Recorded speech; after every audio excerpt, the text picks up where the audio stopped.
Bakit patuloy na umiingay ngayon yung pagtulak ng kaso kay Romualdez? At bakit ang mga personalidad kagaya ni Vico Sotto, ang PGMN, ay patuloy na ito ang naratibo at istoryang itinutulak? Ito po si Attorney Mike Operario. Pag-usapan natin yan. Alam nyo, noong paman sinabi ko na, even last year, ang mga nag-post ako tungkol dito kay Vico Sotto, I like Vico Sotto. He being a Christian, I think we need leaders like him. However, I also gave a warning na sana ay dumistansya siya mula sa kanyang tsuhin sapagkat ito ang sisira sa kanya sa politika. Nung pong nagkaroon ng revelasyon ang mga diskaya dito sa House of Representatives o sa Senado, doon sa Blue Ribbon Committee, biglang umapir sa House of Representatives itong si Vico Sotto. Pero hindi niya sinusuportahan ang mga kaso laban sa iba pang mga congressman o laban kay Marcos. Ang sinusuportahan niya lang o dinidiscredito niya lang ay ang mga diskaya na nagkataon naman na nagtuturo na noon ng mga involved dito sa flood control. Noong pa man, napuna ko na tila yata nagagamit si Vico Sotto dito not to reveal yung katotohanan dito sa flood control, pero para i-discredit yung mga tumitistigo ngayon dito sa flood control. I'm not saying na mga diskaya ay mga bayani. Of course, they stole a lot of money. Pero hindi ako naniniwalang sila ang pinakamalaki ang ninakaw dito. Ang mga kontraktor dito sa configuration na ito ng pagnanakaw, sila ang pinakamaliit na porsyentong nakukuha dito. Unless nga, gagawin mo dyan ay ghost project. Pero kung totoong i-implementa mo yung project, sila ang pinakamaliit na makukuha dyan. Yung mga nagnanakaw mula sa congressman, senador, presidente, at saka sa mga DPWH, dyan napupunta yung bulk of the money. I'm not saying wala silang pananagutan, dapat managot silang lahat. Pero, bakit ngayon tila merong maneuver na subtle, yung konti-konti lang. Hindi mo halos napupuna na ang naratibo ay itinutulak na papunta kay Romualdez at papalayo pa rin kay BBM.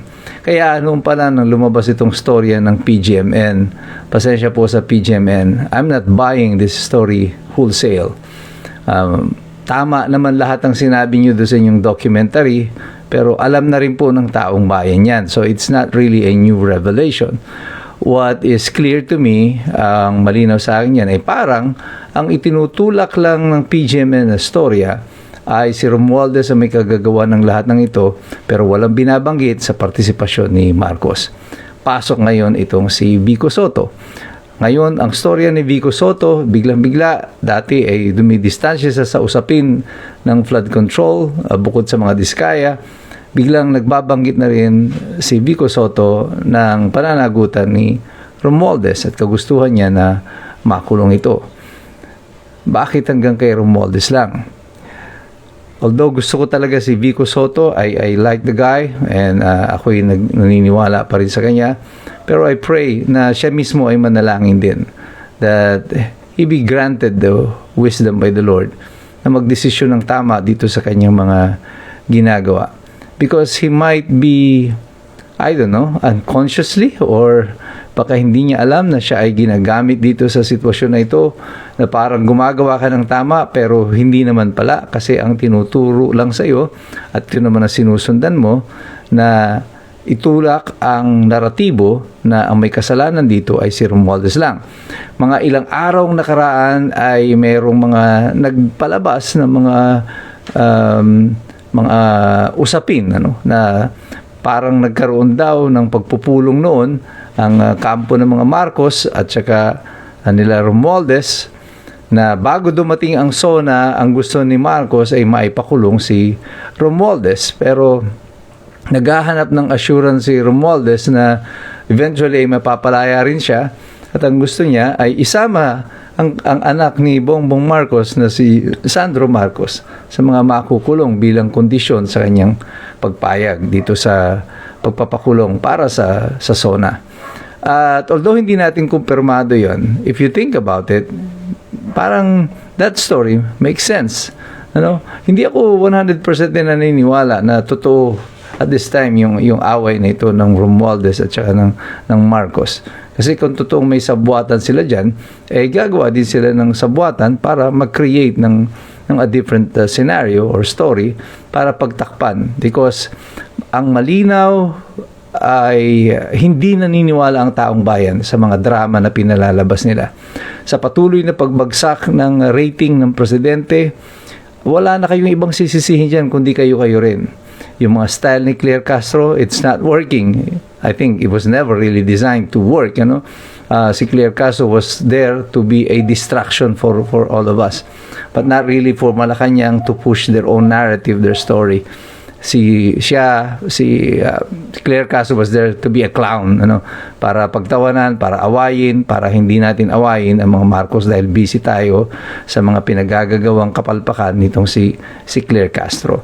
But be that as it may, sa kasalukuyan, ito ang pinupush na naratibo. It's going to be Romualdez na mukhang magiging sacrificial lamb. And now, yung mga pink, yung mga dilaw, lahat ng kakampi at nakikinabang sa Malacanang, ito ngayon yung naratibo na pinupush, kahit yung mga kakampi ni Romualdez, yung mga, dahil may AX, dahil kay Specker, wala, nasa na sila ngayon, they're gone. Inabandona na nila si Speaker because they know na si Romualdez now is the new target to be sacrificed. And this is a warning to everyone na nakinabang dito sa flood control. Everyone is dispensable. Lahat kayo ay pwedeng masakripisyo. At abangan ninyo, pag naging necessary na kayo naman na masasakripisyo, then you would have to pay the price. But definitely, mayroong mga mananagot dito. But, as of today, I am not buying this story. And I'm praying that Vico Soto better smarten up, wisen up, maging matalino ka dito sa sitwasyon na ito. Malaman mo kung ikaw ay nagagamit na lang dito o hindi. Para sa akin, malinaw ang storya ngayon na ikinakalat. Ilayo si Ferdinand Marcos sa apoy at litsunin si Romualdez. At ang akala nila, yan ang sakripisyo na gusto ng mga taong bayan. Somebody has to die for them, somebody has to be sacrificed in order to save the king. But we will not be fooled. Hindi nyo na kami mauuto dyan. Sapagkat kaming lahat patuloy nagmamasid, nakikilahok, nag-aaral. Kasi alam naming lahat, mahirap makialam, taong walang alam. God bless you, God bless us all. Mabuhay ang Republika ng Pilipinas. Bakit patuloy na umiingay ngayon yung pagtulak ng kaso kay Romualdez? At bakit ang mga personalidad kagaya ni Vico Soto, ang PGMN, ay patuloy na ito ang naratibo at istoryang itinutulak? Ito po si Attorney Mike Operario. Pag-usapan natin yan. Alam nyo, noong paman sinabi ko na even last year, ang mga nag-post ako tungkol dito kay Vico Soto, I like Vico Soto. He being a Christian, I think we need leaders like him. However, I also gave a warning na sana ay dumistansya siya mula sa kanyang tsuhin sapagkat ito ang sisira sa kanya sa politika. Nung pong nagkaroon ng revelasyon ang mga diskaya dito sa House of Representatives o sa Senado, doon sa Blue Ribbon Committee, biglang umapir sa House of Representatives itong si Vico Soto. Pero hindi niya sinusuportahan ang mga kaso laban sa iba pang mga congressman o laban kay Marcos. Ang sinusuportahan niya lang o dinidiscredito niya lang ay ang mga diskaya na nagkataon naman na nagtuturo na noon ng mga involved dito sa flood control. Noon pa man, napuna ko na tila yata nagagamit si Vico Soto dito not to reveal yung katotohanan dito sa flood control, pero para i-discredit yung mga tumitistigo ngayon dito sa flood control. I'm not saying na mga diskaya ay mga bayani. Of course, they stole a lot of money. Pero hindi ako naniniwalang sila ang pinakamalaki ang ninakaw dito. ang mga kontraktor dito sa configuration na ito ng pagnanakaw, sila ang pinakamaliit na porsyentong nakukuha dito. Unless nga, gagawin mo dyan ay ghost project. Pero kung totoong i-implementa mo yung project, sila ang pinakamaliit na makukuha dyan. Yung mga nagnanakaw mula sa congressman, senador, presidente, at saka sa mga DPWH, dyan napupunta yung bulk of the money. I'm not saying wala silang pananagutan, dapat managot silang lahat. Pero, bakit ngayon tila merong maneuver na subtle, yung konti-konti lang, hindi mo halos napupuna na ang naratibo ay itinutulak na papunta kay Romualdez at papalayo pa rin kay BBM. Kaya noong pala nang lumabas itong storya ng PGMN, pasensya po sa PGMN, I'm not buying this story wholesale. Tama naman lahat ng sinabi nyo doon sa inyong documentary, pero alam na rin po ng taong bayan yan. So it's not really a new revelation. What is clear to me, ang malinaw sa akin yan, ay parang ang itinutulak lang ng PGMN na storya ay si Romualdez ang may kagagawa ng lahat ng ito, pero walang binabanggit sa partisipasyon ni Marcos. Pasok ngayon itong si Vico Sotto.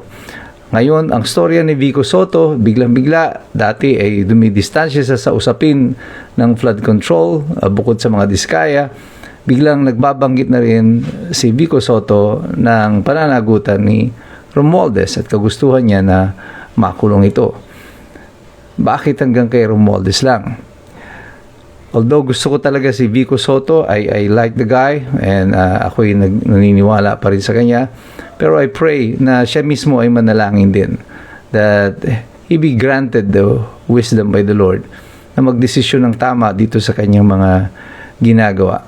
Because he might be, I don't know, unconsciously or baka hindi niya alam na siya ay ginagamit dito sa sitwasyon na ito, na parang gumagawa ka ng tama pero hindi naman pala kasi ang tinuturo lang sa iyo at yun naman ang sinusundan mo na itulak ang naratibo na ang may kasalanan dito ay si Romualdez lang.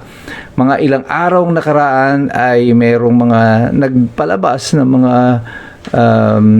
mga usapin na parang nagkaroon daw ng pagpupulong noon ang kampo ng mga Marcos at saka nila Romualdez na bago dumating ang SONA, ang gusto ni Marcos ay maipakulong si Romualdez. Pero naghahanap ng assurance si Romualdez na eventually ay mapapalaya rin siya at ang gusto niya ay isama ang anak ni Bongbong Marcos na si Sandro Marcos sa mga makukulong bilang kondisyon sa kanyang pagpayag dito sa pagpapakulong para sa SONA. At although hindi natin kumpirmado yon, if you think about it, parang that story makes sense. Hindi ako 100% din naniniwala na totoo at this time yung away na ito ng Romualdez at saka ng Marcos.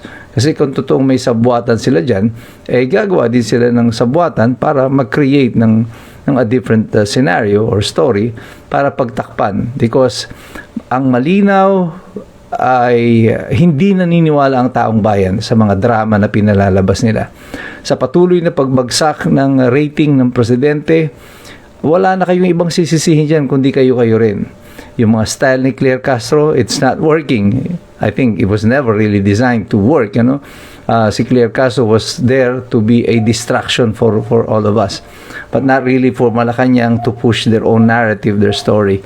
Si Claire Castro was there to be a clown, para pagtawanan, para awayin, para hindi natin awayin ang mga Marcos dahil busy tayo sa mga pinagagagawang kapalpakan nitong si Claire Castro.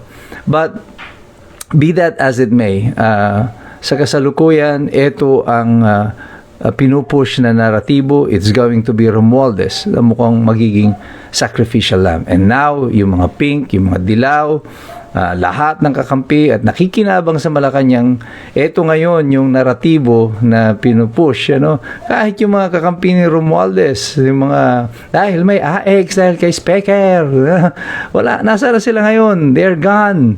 Inabandona na nila si Speaker because they know na si Romualdez now is the new target to be sacrificed. And this is a warning to everyone na nakinabang dito sa flood control. everyone is dispensable. Lahat kayo ay pwedeng masakripisyo. At abangan ninyo, pag naging necessary na kayo naman na masasakripisyo, then you would have to pay the price. But definitely, mayroong mga mananagot dito. But, as of today, I am not buying this story. And I'm praying that Vico Soto better smarten up, wisen up, maging matalino ka dito sa sitwasyon na ito. Malaman mo kung ikaw ay nagagamit na lang dito o hindi. Para sa akin, malinaw ang storya ngayon na ikinakalat. Ilayo si Ferdinand Marcos sa apoy at litsunin si Romualdez. At ang akala nila, yan ang sakripisyo na gusto ng mga taong bayan.